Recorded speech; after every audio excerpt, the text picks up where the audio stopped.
Buenas tardes a todos, es un placer estar acá y ser invitada de mi querida Asociación Profesional de Optómetras y formar parte de ella. Nuestro tema es la miopía y la verdad es que quise hacer algo lo más sencillo posible y quisiera compartir con ustedes algunas experiencias que he tenido para poder intentar entender lo que para mí era la miopía. Y en realidad me sumí a las primeras clases que tuvimos con todos mis compañeros de optometría, donde directamente nos dirigíamos hacia lo que era la anatomía ocular.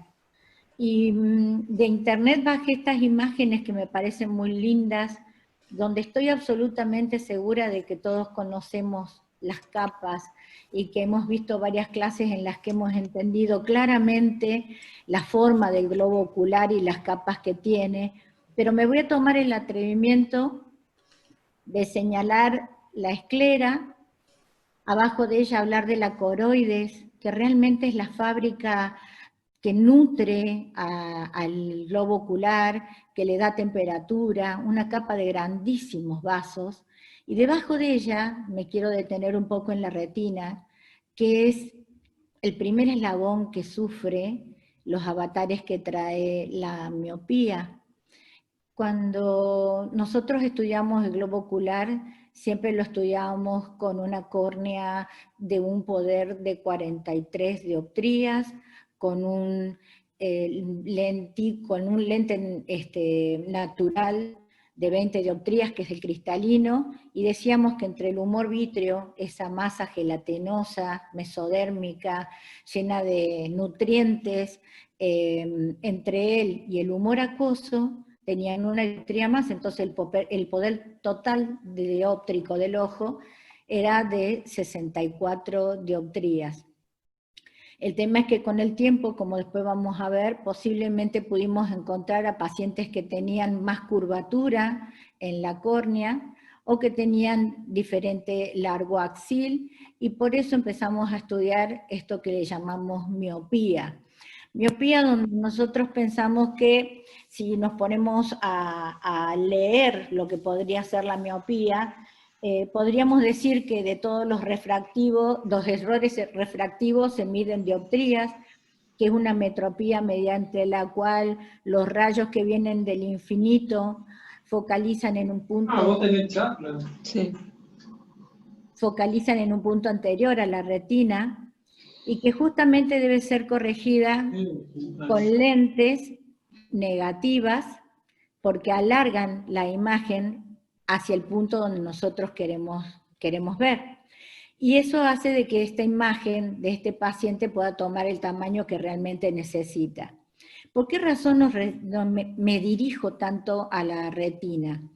Porque si nosotros estudiamos un fondo de ojo normal, vamos a ver que existe un punto ciego y que más o menos a 2 diámetros papilares de ese punto ciego, que es por donde se van 500.000 axones de células ganglionares a formar lo que después se va a llamar el nervio óptico, a 2 diámetros de esa papila, de ese punto ciego, va a estar el centro de mayor agudeza visual de nuestro sistema óptico, el lugar donde se concentran todos los conos, donde está la visión discriminativa, donde está la visión de los colores, y donde realmente se corresponde un cono a una célula nerviosa.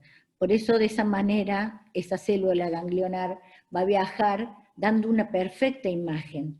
Ese es uno de los detalles más importantes que tenemos que tener en cuenta para poder evaluar después lo que para nosotros va a ser el estudio de la miopía. Cada vez que hablamos de la miopía decimos que tenemos que tener en cuenta la distancia axial. Y a veces nos preguntamos cómo se medirá la longitud axial. Existe un aparato que envía un rayo hacia el fondo del largo axil del globo ocular y que hace un cálculo dióptrico y que mide no solamente el poder, por ejemplo, para calcular una lente intraocular, ya sea que sea directamente para colocarla en el sitio donde se encontraba el cristalino dentro de las cápsulas del cristalino, ya sea para colocar una lente fáquica entre la cara anterior del cristalino y la posterior del iris, y lo que tenemos, la ventaja que tenemos es que muchos de los casos que, por ejemplo, trabajamos en pediatría, a los niñitos los duermen justamente para hacerle esta medida, la medida de la longitud axil. Para nosotros es muy sencillo trabajar con esa medida y no todos la podemos tener en nuestra consulta, por eso es que desde la oftalmología nosotros recibimos ese informe para poder trabajar con más tranquilidad. Se hace por estudios ultrasónicos o se hace directamente por proyección de láser, por coherencia óptica. Es un sistema que sirve bastante para trabajar con los pacientes que pueden tener ametropías muy elevadas o a los que hay que colocarle lentes intraoculares para poder tener una medida perfecta. Cuando nosotros decimos cómo podríamos clasificarla a la miopía, podríamos decir que es leve si va hasta 3 dioptrías, que es moderada si llega a 6, y es alta si va por encima de las 6 dioptrías. Ahora, dentro de este fondo de ojo que nosotros estamos viendo, y a la izquierda nos encontramos la cabeza del nervio óptico, y sabemos que si la cabeza del nervio óptico está a la izquierda, muy posiblemente la nariz de nuestro paciente esté de ese lado, y entonces este fondo de ojo sea el fondo de ojo de un paciente, sería el fondo de ojo izquierdo. Vamos a encontrar que justamente tenemos la arteria central de la retina, donde entra la arteria central temporal superior y sale la vena, que es notablemente más gruesa, también temporal superior.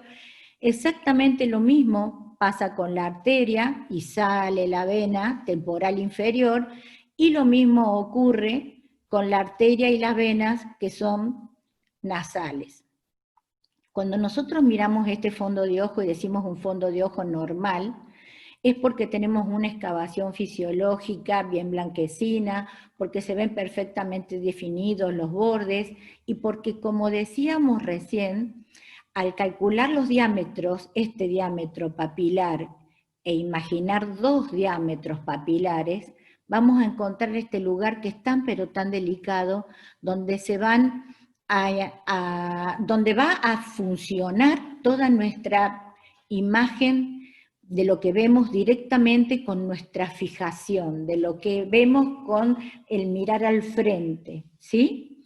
Este fondo para nosotros es muy importante porque vamos a ver que las arterias y las venas permanentemente tienen un fluido bueno, que no tienen ningún tipo de inconveniente, que el ojo está tranquilo y que se ve levemente rosadito, porque a pesar de que la retina es transparente, lo que se ve en color rosadito son los capilares de la coroides.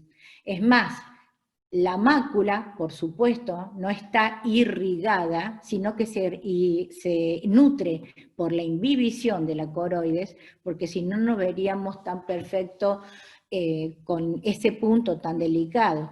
Ahora bien, hay una parte en que la retina, esta retina que estamos viendo, toda esta retina que estamos viendo, que es acá justamente, donde esta retina que tiene 10 capas, hay un lugar en el que ella se deprime exactamente 7 capas. Siempre decíamos cuando estudiábamos que Eduardo Salichiker justamente nos enseñó una regla mnemotécnica en la que aprendimos las capas de la retina.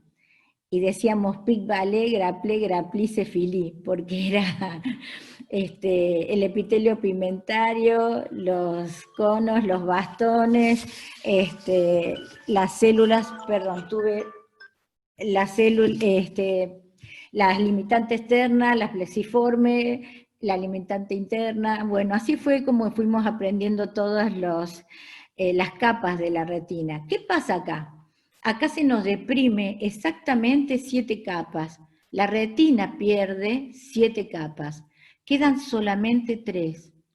quiero que vayamos pensando justamente en este detalle para tener en cuenta que si esta membrana, que es tan delgada, en un lugar pierde absolutamente 7 capas, muy posible acá quede un espesor muy delgado, ¿sí?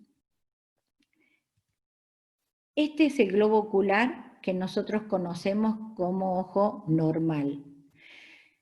¿Qué pasaría si esta córnea, que tiene 43 dioptrías, tuviera 48?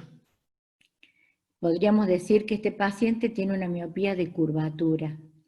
Esa es una de las formas de estudiar la miopía, es una de las maneras que hemos conocido, y es una de las miopías más comunes de tratar por medios quirúrgicos, porque si tiene 48 dioptrías, posiblemente si el paciente es miope de 5 dioptrías, retirando una parte del estroma de ese tejido, posiblemente tengamos la comodidad de dejar ese paciente en 43 y resolver esa miopía de curvatura. Pero ¿qué pasa si el ojo está mucho más enlongado de lo normal? El largo axil normal del globo ocular se considera que debería ser entre 22 y 26 milímetros. El tema es que en algunos casos llega a medir 30 milímetros. Esa miopía que empieza a crecer, que empieza a generar movimientos dentro del globo ocular, que empieza a cambiar su sistema óptico, empieza a generar daños en todas las capas que han acompañado a ese sistema óptico y que han estado tan perfectamente funcionando si hubiera sido un ojo normal. Ese estiramiento del globo ocular genera tanto, pero tanto daño, que puede llegar a producir desprendimientos de retina, glaucoma, catarata, alteraciones de todo tipo, justamente generadas por ese alargamiento del globo ocular. La clasificación de la gravedad de la miopía se las dije recién, pero el tema es que en el estudio de las cataratas y los resultados de la cirugía de catarata, por ejemplo, en algunos pacientes que han tenido miopía alta, fue descubierto que tendían a desarrollarse esas cataratas en los ojos que tenían miopía más alta en comparación a los ojos que eran normales. Se decía de que justamente el ojo tiene mayor prevalencia a lo que es el desprendimiento de la retina, justamente por ese estiramiento tan grande que se produce de esos tejidos. Aquí entonces puse a nuestro ojo normal que estábamos viendo recién y ahora es un ojo derecho porque justamente la papila está del lado de la nariz.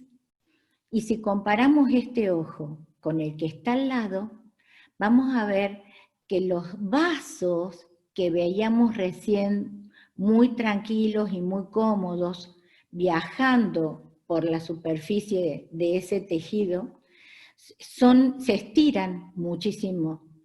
Vemos que ese disco óptico se ha transformado en una gran luna y que vamos a ver partes de la esclera de lo que se ha estirado.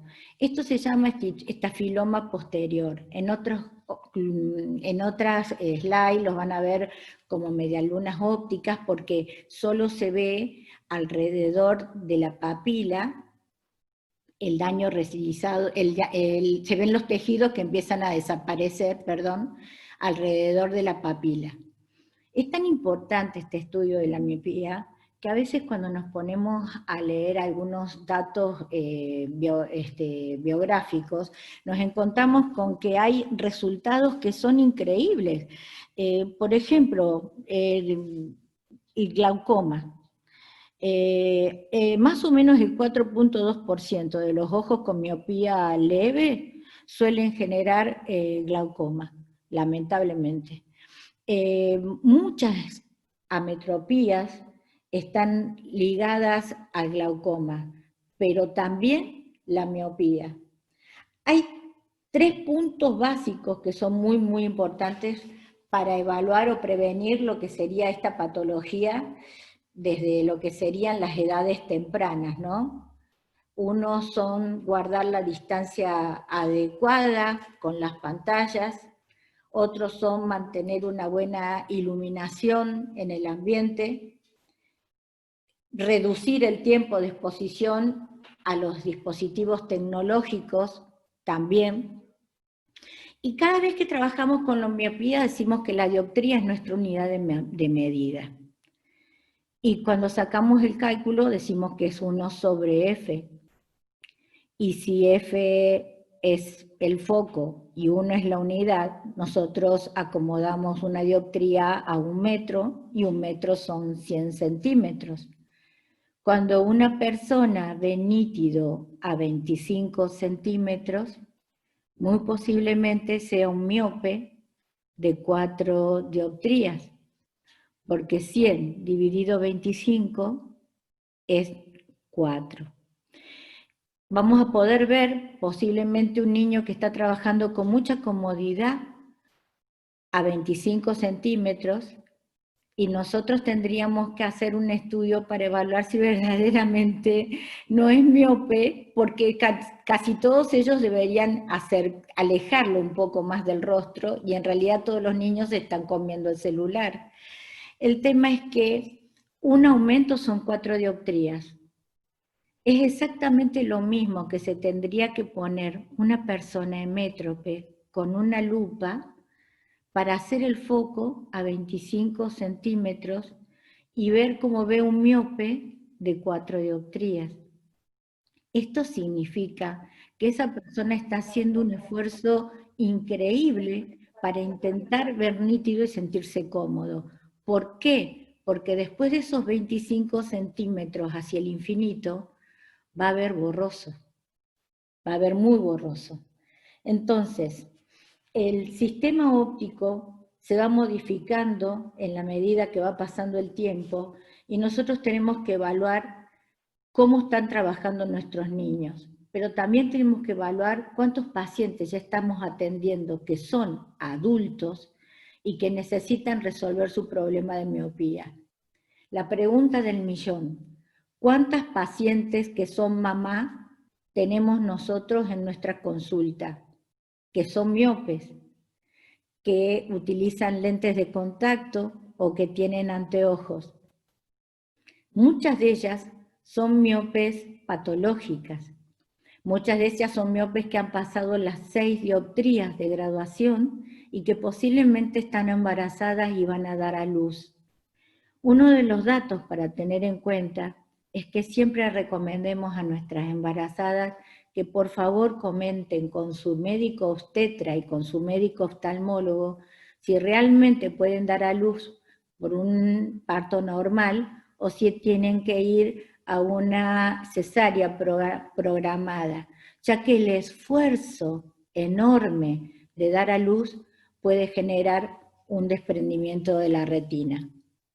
Cuando la miopía crece en forma muy avanzada y genera daños como estos, nosotros nos vamos a encontrar que nuestros pacientes van a perder bruscamente la visión. En muchos casos nos va a pasar que esos individuos van a perder la visión y que realmente nosotros vamos a tratar de hacer todo lo posible por recuperarlo. Le vamos a poner lentes de contacto, le vamos a tratar con un anteojo de visión subnormal, vamos a tratar de hacer todo lo posible para que ese paciente funcione bien. Pero es difícil que ese paciente tenga un desgarro, un agujero, un desprendimiento o alguna tracción del vitrio sobre su retina porque levantó mal las bolsas del supermercado, porque levantó el colchón para poner la sábana debajo de la cama, o porque hizo un gran esfuerzo generando una acción de látigo sobre el fondo de su ojo, y de esta manera jugar como si un globo estuviera lleno de agua dentro de otro que tuviera aire. Y posiblemente puede tener una reacción no esperada ese paciente que no conoce el cuidado que debe llevar por su retina. Si nosotros centramos en lo que tenemos más cerca, podríamos decir de que hay valores enormes que nos van a asustar y que se vienen llevando a cabo las investigaciones desde el año 2010.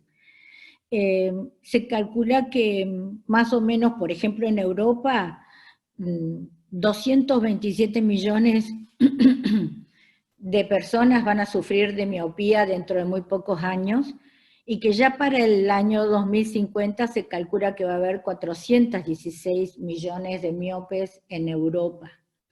Entonces estamos tratando de ver cómo se va a poder resolver el riesgo de sufrir algunas complicaciones oculares inmediatamente uno se entere de que puede ser miope. Hay miopías que no se pueden resolver, que son malignas, que generan mucho daño en el fondo del ojo, como en este caso de la derecha. Pero hay pacientes que en este momento nosotros podemos ayudar. Y son esos individuos que tienen la miopía, una miopía baja, una miopía que no supera las 6 dioptrías, que puede hacer cualquier tipo de actividad física, que el paciente puede no tener ningún tipo de inconveniente para cualquier acción que quiera realizar, que ve 10 filas del cartel, de las 10 que le estoy mostrando.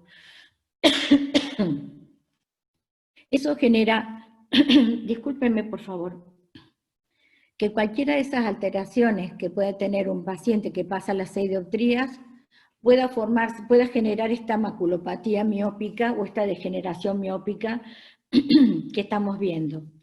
Alteraciones como la retinosquisis, el estafiloma posterior, hacen que uno vea que hay patologías como el desprendimiento de vitrio posterior también, que es una de las patologías más comunes del miope alto.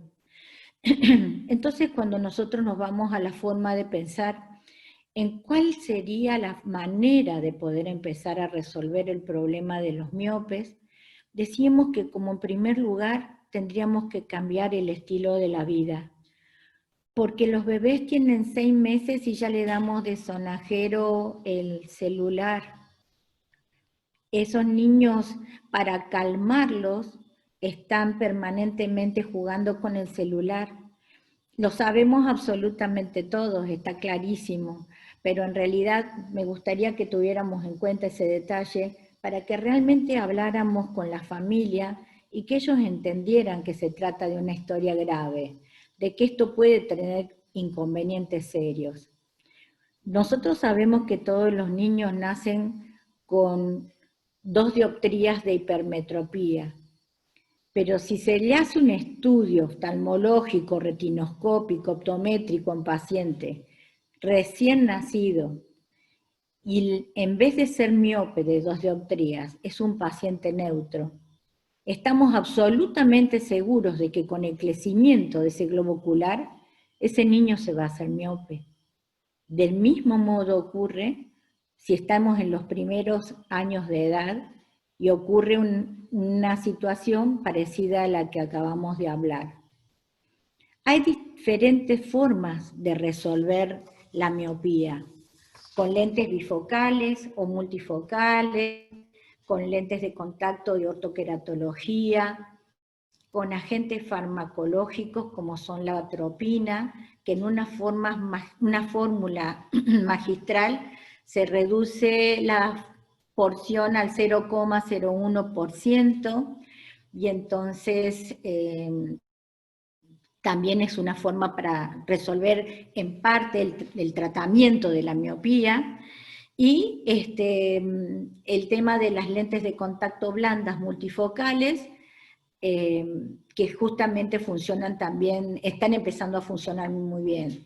Hay un estudio grande que se está realizando en este momento de control de miopía y que ya está dando resultados increíbles, y que hay forma de poder demostrar que la miopía empieza a controlarse con estos sistemas tan buenos. Nosotros consideramos que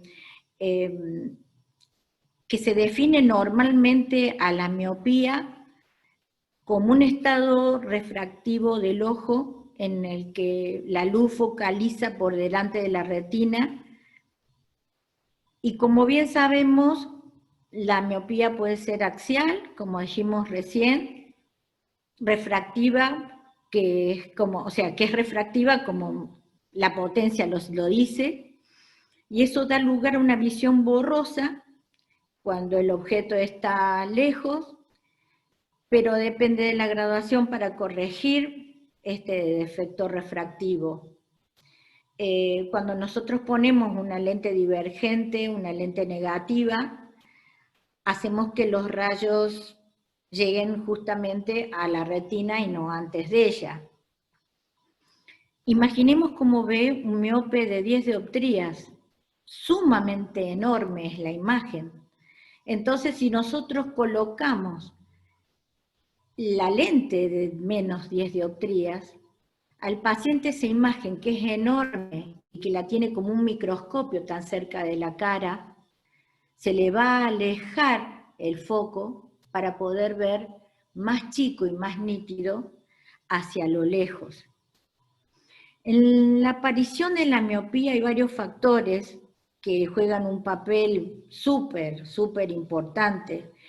Uno es la historia familiar, porque si tienes tu papá miope y tu mamá miope, hay una genética sumamente autosómica dominante, y por supuesto aumenta 3 veces el riesgo de que el niño sea miope cuando sus padres lo son.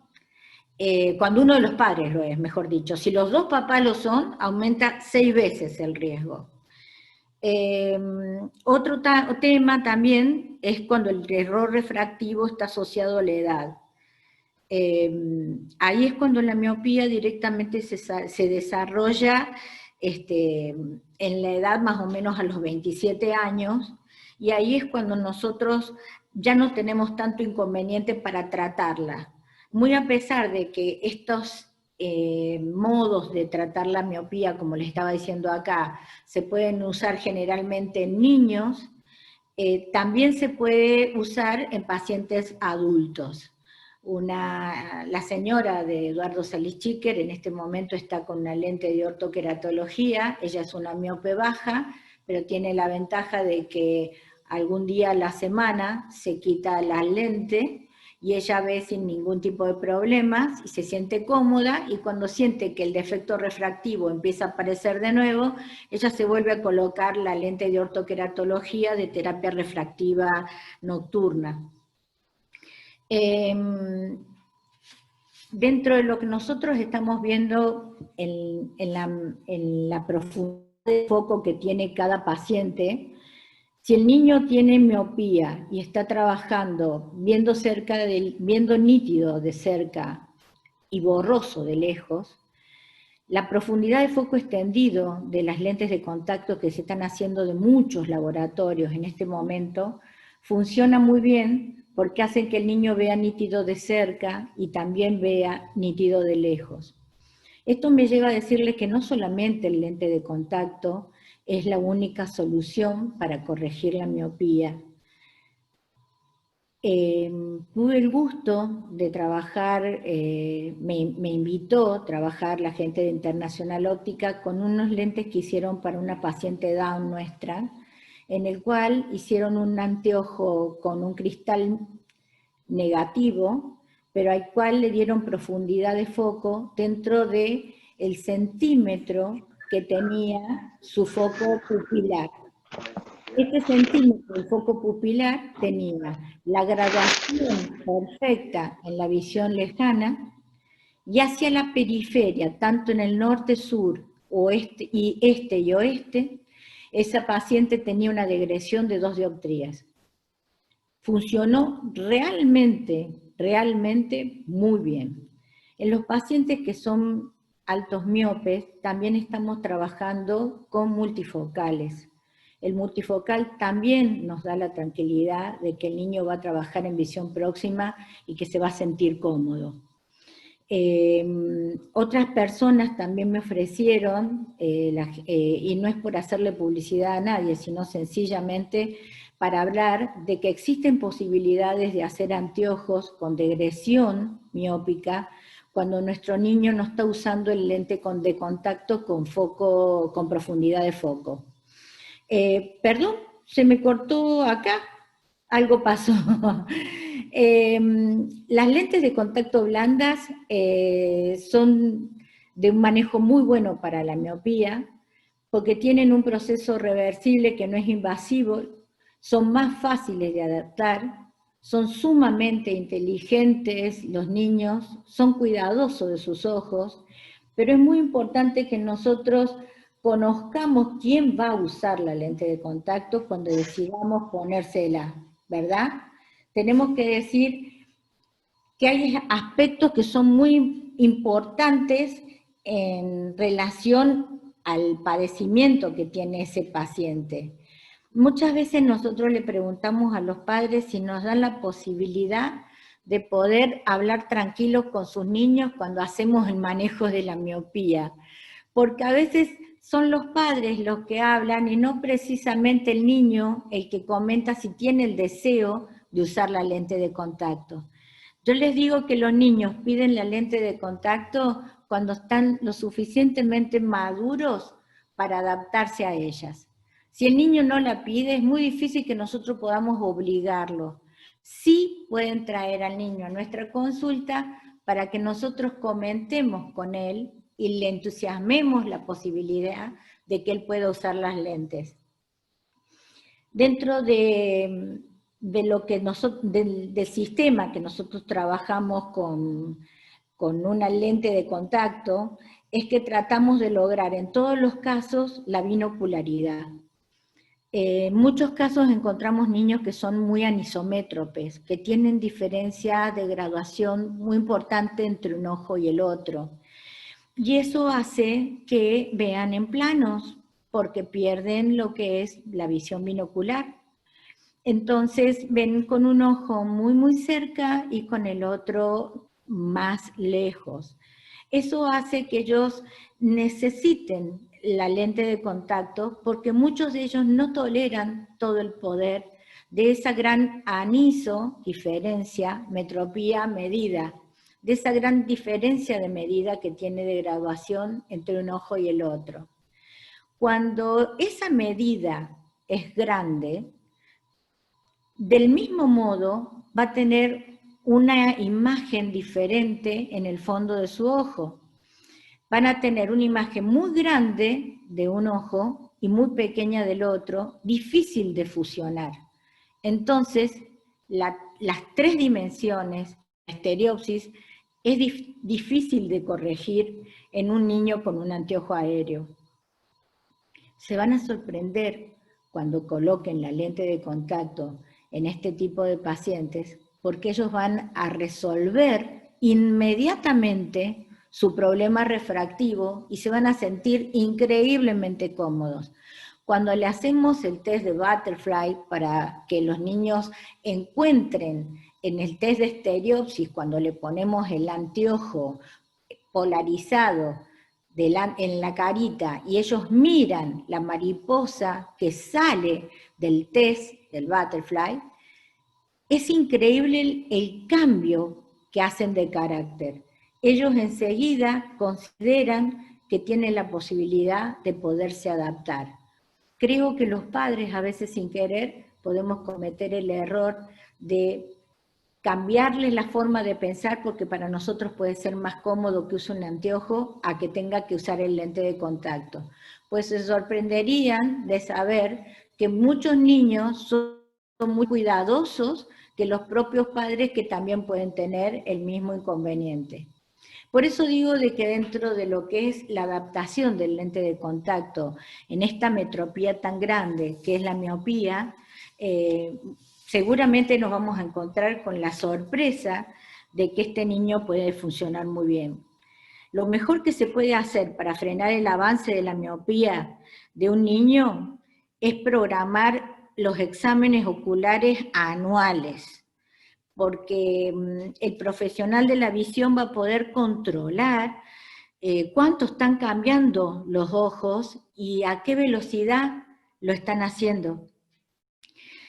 Muchas veces los nenes no se quejan del problema que tiene, por eso es que uno tiene que asegurarse de decir a los padres que programen la visita, aunque los chicos afirmen que ven bien. Hay veces que uno ve gestos en el niño cuando achina los ojos. Ese signo es muy común, pero muy común, que se levanta de la silla para ver la televisión, que se levanta para ver el pizarrón, que es se siente muy cómodo cuando mira el cuaderno de al lado. Es claro que nosotros debemos tener en cuenta que es un error refractivo la miopía, pero ese ojo que tiene nada más que un error refractivo hoy y que se puede tratar sin ningún problema con lentes de contacto, con anteojos aéreos, con ortoqueratología, como decíamos recién, con lentes bifocales, multifocales, pero hay una parte que es tan importante que hoy podríamos mejorar inclusivemente, pero excesivamente rápido, si tenemos la posibilidad de manejar esa miopía, cambiándole la forma de vida al niño. Aunque vive en un departamento, el niño cada 20 minutos puede volver a mirar a la ventana al exterior, puede parpadear más seguido y se puede sentir más cómodo. No fui muy clara con lo que les quería explicar del tema del síntoma de la miopía, pero en realidad el niño en algunos casos aprieta los ojos para ver mejor y se queja de que no ve los objetos a la distancia. Ese esfuerzo ocular que genera ese dolor de cabeza es un tema para tener en cuenta, para revisar muy, muy bien. Y el tema de la apertura de los ojos permanente cuando ellos están trabajando con los celulares, con las pantallas, hace que ellos se les sequen realmente los ojos y que necesiten esa lubricación de parpadeo. La distancia de trabajo que tiene que tener el niño cuando usa el celular es la que va desde el puño colocado en su pera hasta la distancia que tiene el codo del niño y no a la mitad de esta distancia que es la distancia a la que todo el mundo usa. Entonces eso no es bueno para ninguno de nuestros niños. Me fui de tema porque he cometido un gran error y se me ha corrido la imagen. Existen lentes que en este momento están dando muy buenos resultados, como la lente Milo, que pronto la vamos a tener en Argentina, como las lentes que tienen varias firmas que son realmente excelentes.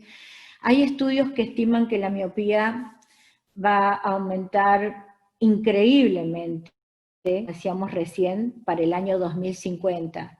Tanto así que el número de miopes en millones aumenta de una forma increíble y que la prevalencia de la miopía hace exactamente lo mismo.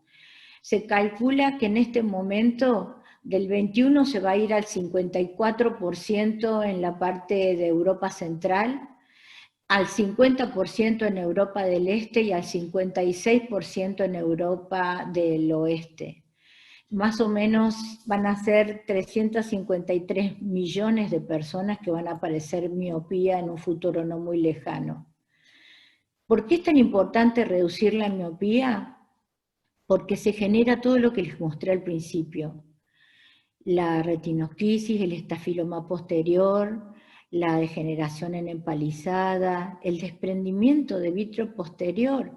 Ese vitrio está tan perfectamente adherido a la retina en pocos lugares que cuando la retina se le empieza a llevar la esclera y la coroide junto con ella, la adherencia que tiene el vitrio con la retina empieza a perderse hasta que se desprende. Es muy común verlo en pacientes que tienen más de 6 dioptrías. Se ve ya a partir de 6 dioptrías pueden tener glaucoma, desprendimiento de retina, maculopatía óptica, y tengamos en cuenta que hay muchos pacientes que con menos graduación también pueden tener el mismo problema. El tema de la miopía es que cuando uno hace foco con las lentes comunes, genera una alteración bastante importante cuando se sale del fondo de la mácula precisamente y genera un descentrado positivo. Eso hace que el paciente se sienta incómodo y que empiece a generar cada vez más miopía. La historia familiar, si los progenitores son los dos padres, es 6 veces más riesgosa. El paciente que tiene un error refractivo asociado a la edad, si actualmente es miope y ha sido poco hipermétrope de pequeño, va a pasar exactamente lo mismo. Y en la geografía hay una parte ligada en el entorno, porque hay mucha parte de Corea, de África y del este de Asia que tienen alto riesgo de generar daños retinianos. Edu, no sé si estás ahí.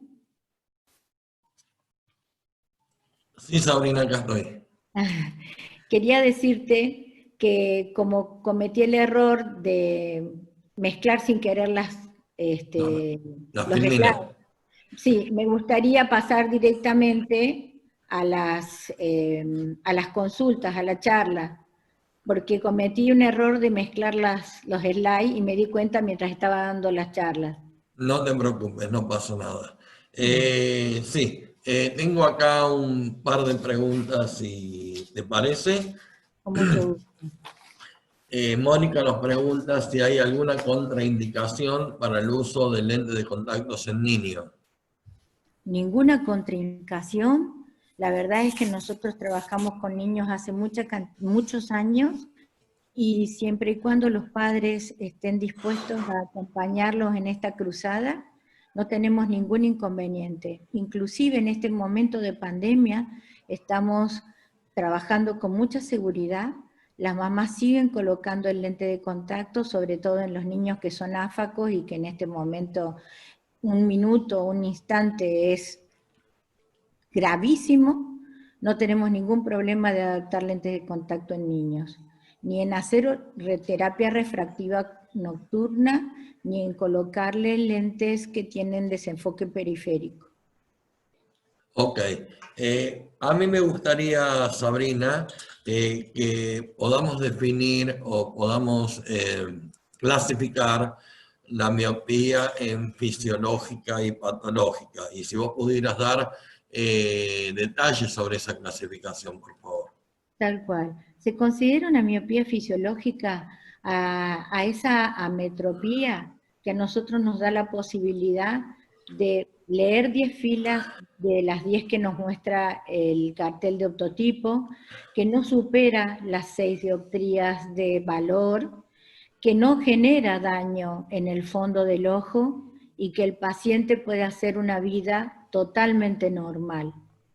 En la medida que aumenta la miopía a partir de las 6 dioptrías, el ojo empieza a estirarse tanto que se lleva algunas membranas junto con ese estiramiento. Entonces empieza a alterarse la agudeza visual. Cuando nosotros recién hablábamos de la retina y hablábamos de la fobia, que es esa capa, la mácula que tiene la fobia y adentro la foviola, que es esa capa que pierde 7 capas, ahí pierde 7 capas la retina y quedan solamente 3. Imagínense que ese ojo empieza a estirarse, ese lugar precisamente donde quedan nada más que 3 capas, es el lugar en el cual empezamos a encontrar mayores deterioros. Y ahí es cuando aparece la maculopatía, ¿Qué ocurre con los pacientes que son miopes patológicos? Son aquellos en los que el fondo de ojo empieza a verse diferente, empieza a tener alteraciones, deja de ser un ojo normal para empezar a traer muchos más riesgos. Buenísimo. O sea que para simplificar diríamos que en líneas generales los pacientes de hasta 6 dioptrías sin daños en el fondo de ojo se consideran fisiológicos y los que superan las 6 dioptrías son patológicos. En la adultez estoy hablando, ¿no? No, cuando un niño de 6 dioptrías no es lo mismo que un adulto de 6 dioptrías. Está bien. Bárbaro. Tengo varias preguntitas por acá, Sabrina. Sé que estás media pachucha, pero te agradezco tanto la colaboración. Yo les pido disculpas porque nunca presenté una charla tan sencilla, pero bueno, ya vamos a estar mejor de salud muy pronto. Es que esa es la idea. La idea es que sea a modo clase y que tengamos esta posibilidad de interactuar con vos y que nos compartas tus experiencias y tus conocimientos. Daniel pregunta, ¿qué lente de contacto se recomienda para un niño y sobre todo por los diámetros, ¿no? La verdad es que hoy la diversidad que hay de fábricas nos permite la posibilidad de trabajar con mucha seguridad en el niño. Nosotros necesitamos aparatología que sea adecuada para tomar las medidas que tiene el niño. Debemos tomar los rayos de curvatura, el diámetro horizontal de iris visible, debemos tomar la mejor corrección posible, porque en la miopía hay que dar toda la corrección. No se puede parcializar la graduación con esa idea equívoca que teníamos hacía muchos años, en las que uno decía, sí, es miope de 5 dioptrías, pero vamos a empezar con 3 para ver si se va adaptando. Ahora la oftalmología y todas las personas especialistas en salud visual pública están trabajando directamente con ofrecer la mayor graduación. Entonces, con esos datos que tenemos, más 2 milímetros más del diámetro horizontal divisible, estamos en condiciones de hacer lentes de 11 milímetros, de 12, de 13, de 15, no hay ningún problema. Está claro que el niño al año ya tiene los radios de curvatura y el tamaño de su globo muy parecido al que va a tener en la adultez, si bien sabemos que el globo ocular crece hasta los 25 años, pero ya al año es mucho más fácil trabajar con radios de curvatura, con lentes que en este momento se comercializan de muchos laboratorios excelentes que vienen a nuestro país con sus productos de reemplazo programado. Bárbaro. Voy con otra, Sabri. Pregunta Pablo, ¿cuál sería el valor fisiológico a encontrar en un niño de 1 año, por ejemplo? Y entre 1 dioptría y media y cómodo, 1 dioptría y media, 2 dioptrías de hipermetropía. Claro. De hipermetropía, ¿eh? Claro. Sí. Por eso lo... Perdón. Sí, perdón. No, adelante, Sabrina. Que por eso es que si al año ese niño no es hipermétrope, muy posiblemente tenemos casi la seguridad de que va a ser miope. Claro, por eso lo aclaraste vos, que si un niño al momento de nacer es métrope, es probable que se convierta en un miope a medida que crezca. Muy probable. Seguro, casi seguro. Claro, más con este trastorno ocular que está siendo tan común en el mundo, ¿no? Con esta prevalencia de un 30 a un 40% mayor que hace 10 años atrás. Sí. Esto amerita una charla específica sobre control miopía, ¿no? Hace falta muy adecuado. Vamos a programar para algunos de estos miércoles de APO una charla de control miopía. Hay muchos especialistas acá en Argentina y en Latinoamérica que nos pueden ayudar. Sí, voy con otra preguntita, Sabri. Me quedan 2 o 3 y ya damos por terminado. A ver, espera un momentito que estoy acá. Bueno, Adrián nos pregunta. Tuvimos una consulta por una nena de 3 años y 10 meses con menos 15 dioptrías en ambos ojos. ¿Se podrá realizar algún control de la miopía para ese caso? La verdad es que es muy alta la graduación, es muy alto el poder, pero nada está desestimado. Yo creo que estaríamos en condiciones de hacer lo que estamos haciendo en este momento. ¿3 años me dijiste que tiene? Casi 4. Casi Se 4 años. podría se podría fabricar una lente con descentrado periférico, ya sea un anteojo aéreo o una lente de contacto con descentrado periférico, y podríamos hablar con las fábricas para que traten de ayudarnos en ese caso. Me encantaría poder estar un poco más cerca de Adrián y ver si podríamos empezar algo para ayudarlo desde lo que es la ayuda que se hace de los laboratorios para multiplicar eh, lo que se llama la ayuda generalizada, lo que se llama la beneficencia en pacientes que, por ejemplo, no tienen en este momento el modo de poder adquirir esos productos. Te sorprendería de ver cómo los nenes se ponen las lentes, pero los papás son acompañan mucho cuando el niño es una persona tan chiquitita. Bueno, esto depende de un trabajo interdisciplinario y de la colaboración de la familia, que resulta fundamental en estos casos tan extremos, ¿no? Yo creo que el oftalmólogo, acá hay que hacer una unión muy grande entre oftalmólogo, entre lo que es la reeducación, entre lo que es el optómetra, en el trabajo interdisciplinario, como vos decís, pero íntimamente ligado, porque teniendo en cuenta que tiene 3 años y tiene 15 dioptrías, yo creo que debería hacer actividades que realmente sean muy buenas para ella, con respecto a todo lo que es la lectura diferente. No quiero ofender en nada, pero creo que podría empezar a conocer lo que es el manejo de ella con un braille, un montón de cosas que hay que tener en cuenta cuando un niño de 3 años tiene 15 dioptrías. Muy Sí, obvio. posiblemente en un futuro se encuentre con 35 dioptrías, 30 dioptrías cuando tenga 20, 30 años. Voy con otra preguntita, Sabri. Martín pregunta, ¿qué recomendaciones son apropiadas para mitigar el uso de pantallas en niños, en el caso de no ser posible evitar su uso por un hábito ya asimilado? La Bueno, verdad es que vamos a hablar con toda tranquilidad. A mí me encantan los lentes que traen filtro, me encantan las lentes de contacto que tienen filtro de luz azul, me encantan los anteojos que le damos a nuestros niños para ponerse para cuando utilizan la pantalla que tienen filtros.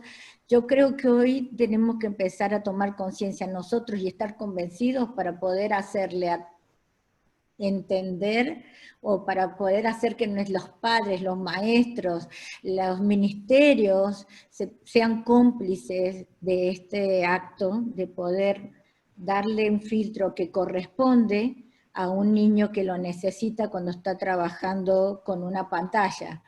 El hábito es tratar de hacer todo lo posible para que él aleje el foco de la pantalla, para que mantenga una muy buena iluminación en el ambiente, para que no sea noctámbulo, para que reduzca el tiempo de exposición de los dispositivos tecnológicos, porque hay que tener en cuenta en este momento que cambian su ritmo circadiano. Los chicos en esta pandemia han estado despiertos toda la noche, están despiertos de noche, duermen de día un ratito, no comen nada. Es como que nos va a costar un poco, después de todo esto que ha ocurrido, volver a retomar lo que sería los puntos básicos de prevenir una patología. obvio, pero yo pensaba en la pregunta de Martín, ¿Qué recomendaciones, yo la transformaría, qué recomendaciones, dice él, son apropiadas para mitigar el uso de pantalla en niños?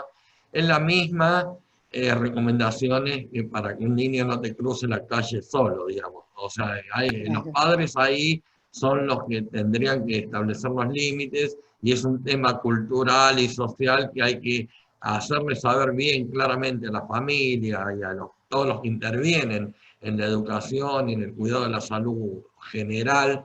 Somos nosotros quienes debemos advertir de que el uso de las pantallas en niños no es conveniente cuando ya son extremos, ¿no? Cuando pasan demasiados horarios. Yo diría que lo habló Patricia el otro día cuando Se habló de puede prevenir desde acomodación. la infancia, claro. Sí, por supuesto. Es muy Eh, importante que los chicos empiecen a adquirir hábitos saludables, o sea, está clarísimo. Pero eh, todos los actores de la educación, como bien dijiste vos, los maestros, los médicos, los pediatras, todo el mundo debería saber claramente que estamos perjudicando a ese niño para un futuro. Es que se Ajá. perdió el juego de la Boca, se perdió el dominó, se perdió la lotería, se perdieron los arcos La rayuela. de pelota adentro del departamento. Mi hija tiene un arco de básquet adentro del departamento, y bueno, los nenes tenían que hacer otra cosa y no estar todo el día con el celular. Perfecto. Entonces había que buscar la forma de ayudar. Entonces creo que somos los progéneres los que tenemos posibilidad de resolverlo. Tengo una preguntita de Claudio que dice, a ver si lo puedo leer, la edad hasta que puede seguir avanzando la miopía se ha ido extendiendo con el uso de los dispositivos electrónicos. Totalmente, está totalmente comprobado. Solamente el tiempo al aire libre, los descansos programados y todo eso puede ayudar sin querer a mitigar un poco el sistema, pero no. Se ha demostrado, pero perfectamente demostrado, sobre todo en Oriente, ¿no es cierto? Sí, Sí. claro. O sea que, También estaría bueno aclarar, y me parece que es pertinente, Sabri, no sé si está de acuerdo. por favor. Hoy el control miopía tiene sus limitaciones. Hoy no podemos trabajar con altos miopes en control miopía porque realmente no surtiría efecto. No es lo mismo aplanar una córnea 2 o 3 dioptrías que aplanarla 15. Eso es. Exactamente. No quiere decir que el futuro no nos sorprenda con algunas, se está investigando y se está trabajando en el particular y hay muchos estudios y muchas investigaciones y hay asociaciones de control miopía. Acá te voy a leer Edu, eso. ¿sabés que esos Perdón. niños que son Sí. miopes altos, te hago un paréntesis acá, esos Ujú. niños que son miopes altos y que no se los puede tratar, se les puede hacer bifocales? Hay que tener en cuenta que el lente oftálmico fue lo que primero tuvimos en la mano. El anteojo bien tallado, tenemos unos laboratorios extraordinarios en la Argentina, Seguro que que hacen sí. cosas pero excelentes. Al niño le tenemos que empezar a poner el bifocal o el multifocal o el lente mismo de control periférico para empezar a ayudarlo. Si no se puede usar el lente de contacto, habrá muchos lugares donde no necesariamente el lente de contacto es la única solución. Bárbaro. Hay una afirmación de Laura, la que le dije que le iba a pagar el peso en oro, pero yo me estoy arrepintiendo. Laura dice, hay un mito que dice que los lentes de contacto son riesgosos para los niños. Sería bueno que pensemos juntos el por qué, a dónde apunta esa filosofía y si coincidimos o no con eso. Sí, es verdad, hay un mito sobre el tema del uso de contacto, del lente de contacto en niños, pero te dejo a vos que, Sabrina, amplíes. Hola. La verdad es que ¿me escuchás, Edu? Sí, sí, perfecto, sí, dale. Perdóname. La verdad es que yo tengo el honor y la humildad de poder decir que trabajo con oftalmólogos a quien realmente le hago chapoy y les agradezco que me tengan en cuenta para la adaptación de los lentes de contacto de sus niños. Nosotros atendemos bebés prematuros que tienen 3 kilos y medio, y que lo han operado al mes de nacido, y que el niño tenía catarata y había que sí o sí extirparla y no se podía poner una lente intraocular hasta el que tenga 4 o 5 años, y que lo va a dejar ciego porque... Entonces hay un mito que la gente piensa de que el lente de contacto puede generar algún tipo de inconveniente. El lente de contacto es un dispositivo diseñado para resolver un problema visual sin causar ningún tipo de daño a la superficie ocular de ese paciente. Solamente hay que saberlo adaptar. Creo que cuando uno hace ese mimetismo entre el médico oftalmólogo, entre el profesional de la salud, entre todo el equipo interdisciplinario, y puede mimetizarse con la familia de ese bebé, creo que realmente se desmistifican un montón de cosas. Creo que los problemas los tenemos los papás, o los tíos, o los abuelos, porque todos creen que lo saben todo, y mucha gente necesita informarse. Bueno, hago la última pregunta para no extendernos mucho en el horario que habíamos comprometido. Pregunta Pedro. Buenas noches. La única forma, perdón, ¿la forma de tratar la miopía son las mismas en el adulto y en el niño? La verdad es que en el niño tienes muchas más posibilidades. Hay forma de hacer magia. Hay niños que cuando llegan ya a la adultez ya han desarrollado una ambliopía. Hay pacientes que tienen un ojo con tanta ametropía que el cerebro directamente suprime la visión del ojo que no está viendo bien. Entonces ahí tenemos, lamentablemente, que decir que no hay que dejar pasar el tiempo, porque mientras más temprano podamos tratarlo, más temprano vamos a tener buenos resultados. Ya cuando se trata al paciente que es adulto, muy posiblemente nos cueste más trabajo.